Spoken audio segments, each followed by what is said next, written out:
où l'on retrouvait une seule fleur ainsi que 3 volcans dont l'un était éteint. Peut-être se sera-t-il réveillé durant mon absence, se dit-il.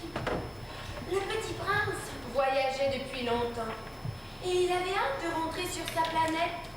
Tout à coup, il fut projeté dans l'espace, dans un grand tourbillon rouge et jaune. Il avait l'impression de voler. Mais ce n'était pas une impression, il volait. Mais qu'est-ce qui se passe? Qu'est-ce qui se passe? Où vais-je me retrouver? Mais ma planète est complètement de l'autre côté. En qui que vous soyez, arrêtez, je vous en prie. La tête me tourne. Puis, il atterrit tout doucement sur une grande planète toute rouge, inondée non pas des rayons de un, mais de 2 soleils. Notre ami a déjà beaucoup voyagé et avait visité beaucoup de planètes. Il était très fatigué.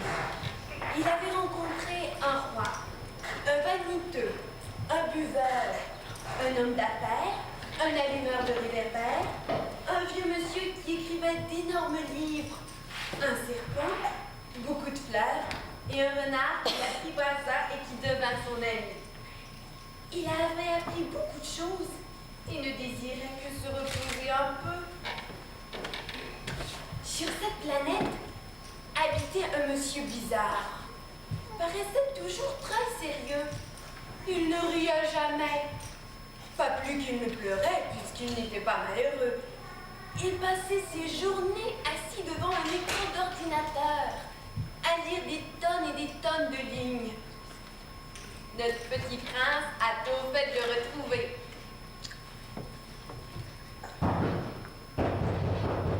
Ouvrez! Ouvrez et ramenez-moi chez moi! Ouvrez! Je sais qu'il y a quelqu'un. Je vois de la lumière sur la porte. Ouvrez! Je vous en prie!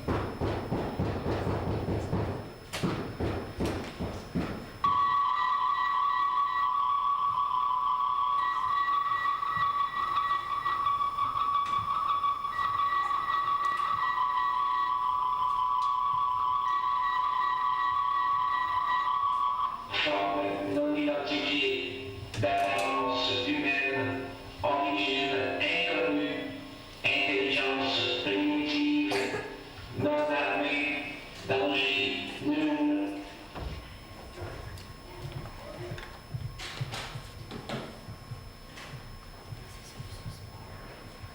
Ordinateur,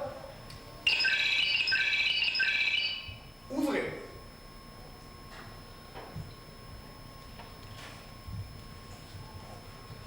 Bonjour, mon jeune ami. Bienvenue sur ma planète. Comment elle s'appelle ta planète? Vulcain. Vulcain? Jamais entendu parler. Pourtant, j'ai beaucoup voyagé. Est-ce que c'est loin de chez moi? Il est illogique et difficile d'évaluer la distance entre 2 points lorsque l'on ne connaît pas l'origine de l'un de ces points. Vous parlez d'une façon bizarre. Qui êtes-vous? Je me nomme Spock. Je suis un Vulcain, mais ma mère était humaine. Je suis né ici. Et vous? Oh, vous semblez si sérieux. Vous n'avez pas l'air très content de me voir. Je crois que je vais m'en retourner chez moi. Ce que vous dites est absolument faux. Je suis honoré de vous recevoir, mais, et bien que je fasse beaucoup d'efforts en ce sens, il m'est impossible de ressentir aucune émotion. Je ne suis donc jamais heureux, mais jamais triste non plus. La philosophie de base de mon peuple est la logique. C'est la logique qui dicte tous nos actes. Et vous, qui êtes-vous? Moi, on m'appelle le Petit Prince. Mais je pourrais être roi, étant donné que je vis seul sur une toute petite planète. On peut en faire le tour très rapidement. Sur ma planète, il y a une fleur et 3 volcans, mais l'un est éteint.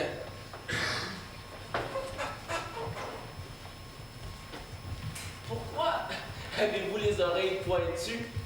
Les gens de ma race ont tous les oreilles pointues. Les humains ont des réactions bizarres face aux choses qui leur sont inhabituelles. Mais c'est drôle. Je considère cette remarque comme étant offensante. Oh non, je m'excuse, je ne voulais pas vous faire de peine. C'est qu'il semble que je me sois un tout petit peu égaré. et je ne sais pas comment faire pour retourner chez moi. Oh, il faudrait que je rencontre le vieux monsieur que j'ai rencontré sur la 6e planète que j'ai visitée. Devant lui, il avait un très grand livre dans lequel il écrivait toutes sortes d'informations sur toutes les planètes. Il appelait ça la géographie. Oh, il faudra absolument que je mette la main sur ce livre. Nous possédons ici une banque immense de livres, probablement beaucoup plus complète que l'unique bouquin de ton vieux monsieur. Ici? Mais je ne vois qu'un étrange écran lumineux et plein d'objets étranges.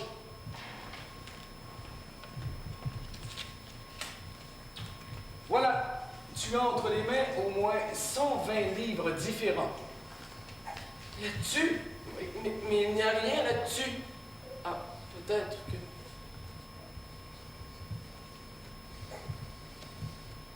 Je doute que vous puissiez lire ne serait-ce qu'une seule ligne en posant cette disquette sur votre poitrine. Oh, mais mon ami le renard m'a dit un jour que l'essentiel est invisible pour les yeux, que l'on ne voyait bien qu'avec le cœur. Alors peut-être que... Je pense que ce n'est pas précisément ce que voulait dire votre ami. Allez, rendez-moi la disquette et suivez-moi. Une disquette? Mais vous disiez que c'était plus d'une centaine de livres. Mais pourtant, je ne vois ni page, ni papier. Voilà, tout est là. Tu peux choisir tout ce que tu veux lire. Tu n'as qu'à appuyer sur la touche du livre qui te plaît. Là-dedans? Mais ça ne ressemble pas à un livre, ça. Il n'y a rien. Aujourd'hui, tous les livres de la grande bibliothèque de Milquin sont entrés dans des disquettes. L'ordinateur peut nous les montrer au gré de notre volonté. Il suffit d'insérer la bonne disquette, de choisir le livre que l'on désire et le lire sur l'écran. Quelle est votre sélection? Sortez de là, petit lutin! Sortez de cette boîte magique! Il n'y a personne, c'est la machine qui désire savoir quel est ton choix. Une machine qui parle? Mais où sommes-nous? Les machines qui parlent existent maintenant. Les machines qui parlent ont fait leur apparition vers la fin du 20e siècle. Nous n'avons de cesse de leur trouver de nouvelles utilités. La fin du 20e siècle? Mais en quelle année sommes-nous? Coordonnées intergalactiques 24.22. Dans le calendrier terrestre, cela nous situe en l'an 2422. 2422? Mais ça voudrait dire que non seulement que je suis très très loin de chez moi, mais qu'en plus, j'aurais fait un voyage dans le temps. De quelle année arrives-tu? Oh, je ne sais pas précisément, mais je crois que c'était au début du 20e siècle. Oh, il y a une chose dont je suis sûr. Il n'avait pas ces livres dans du plastique. Il y avait des vrais livres, beaucoup de vrais livres. Il y en avait des petits et des plus gros, et ils étaient tous rangés dans d'immenses maisons que l'on appelait bibliothèques. Oh, chacun pouvait y aller au gré de sa bonne volonté, pouvait y aller gratuitement. Tout ce qu'il fallait, c'était une petite carte que l'on nous remettait avec son abonnement. Ainsi, tout le monde avait accès à une foule incroyable de données et d'informations. Mais maintenant, tout ce que tu m'offres en fait de livres, ce ne sont que des petits bouts de plastique ennuyeux. Il existe une bibliothèque sur ma planète, et elle est semblable à celle que tu me décris. Mais aujourd'hui, tous les livres sont entrés dans ces petits bouts de plastique, comme tu dis. D'un côté logique, c'est beaucoup plus utile, étant donné la quantité immense de livres que l'on peut entrer dans l'ordinateur. Et qui plus est, ça demande beaucoup moins d'espace. Viens, je te le montrer. D'accord. Disons que je choisis celui-là. Les bonnes recettes de grand-maman Vulcain. Voilà, tout est là. Tu peux le consulter aussi longtemps que tu le désires. Et en plus, il peut parler. Écoute.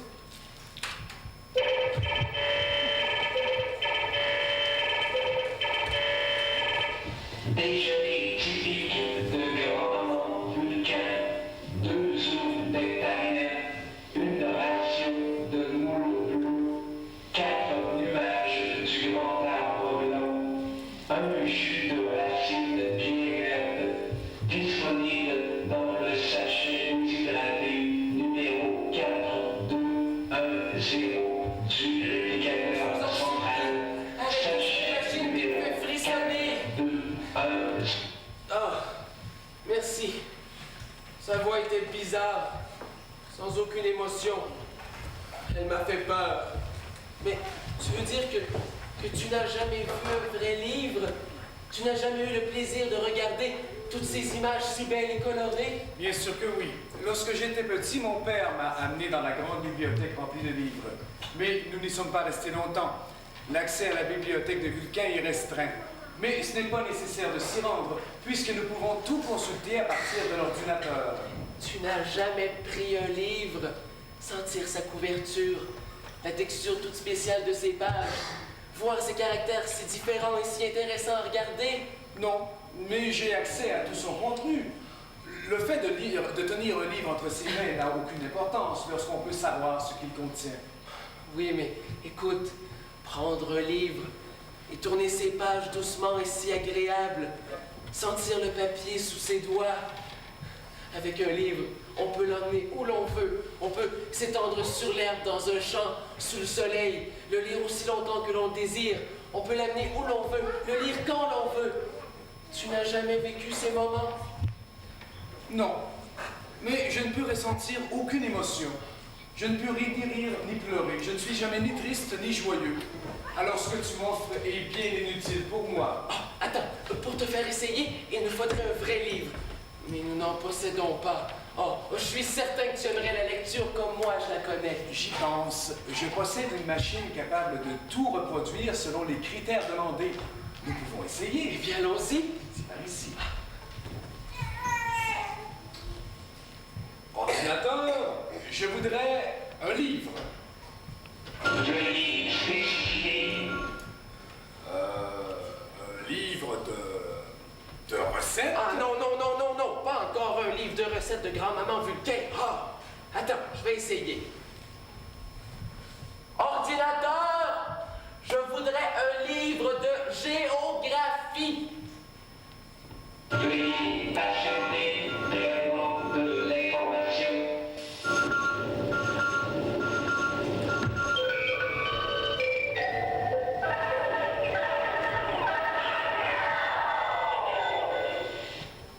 Tiens-toi, prends-le et regarde.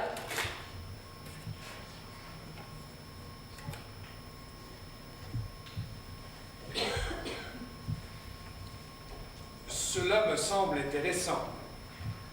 Mais je ne ressens aucune émotion. De toute façon, personne n'y peut rien. Ce livre figure d'ailleurs dans mon ordinateur. Pour moi, le consulter en le tenant ou dans ma machine relève du même désir. Consulter les informations que son auteur y a déposées. D'une manière ou d'une autre, le contenu est le même. Pauvre étranger, il ne connaîtra jamais le plaisir de lire un livre comme moi. C'est vrai que l'essentiel, c'est d'avoir accès à tout son contenu. Mais n'est-ce pas plus agréable de pouvoir prendre un livre et en même temps de tenir entre ses mains toutes les émotions et toutes les péripéties que l'auteur y a déposées? Tiens, retournons-le. C'est un livre d'une grande valeur. Il pourra servir encore un jour. Non, non, non, attends, s'il te plaît. Avant de le retourner, j'aimerais regarder si ma planète s'y trouve. Les écrits sont immortels et le vieux géographe avait tout noté sur ma planète. Peut-être que je pourrais retourner chez moi. Ah, tiens. Regarde, c'est ici. C'est ma planète, avec sa fleur et ses 3 volcans.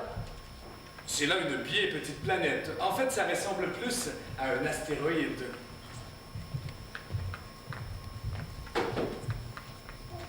Ah, il est là, tiens.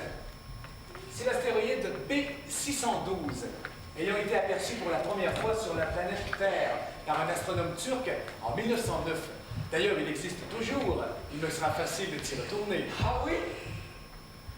Mais comment? Grâce au téléporteur, ce sera facile. Je n'ai qu'à programmer les coordonnées de ta planète et tu y seras dans les secondes qui suivent. Eh bien, je te remercie beaucoup de ta gentillesse, Monsieur Spock. Ah, tu m'as appris beaucoup de choses. Entre autres, que le livre ne mourra jamais. Dans une forme ou une autre, nous pourrons toujours avoir accès à son contenu, soit dans un vrai livre de papier, soit dans ta boîte magique. Mais sans vouloir te vexer, j'espère que jamais les humains n'adopteront cette forme de lecture sur l'ordinateur. C'est tellement plus agréable de pouvoir prendre un livre et de pouvoir lire toutes les émotions que l'auteur y a mises. Comme je te l'ai dit, je ne ressens aucune émotion. Alors pour moi, cela ne change vraiment pas grand-chose. Eh bien, au revoir mon ami, et chaque fois que le soleil se couchera sur ma planète, je penserai à toi, sur ta planète lointaine, avec ses deux soleils. Vous pouvez entrer, vous entrez par l'arrière, c'est le téléporteur et vous permettra de retourner chez vous. C'est pas dangereux? Pas du tout. Eh bien, au revoir mon ami. Longue et heureuse vie.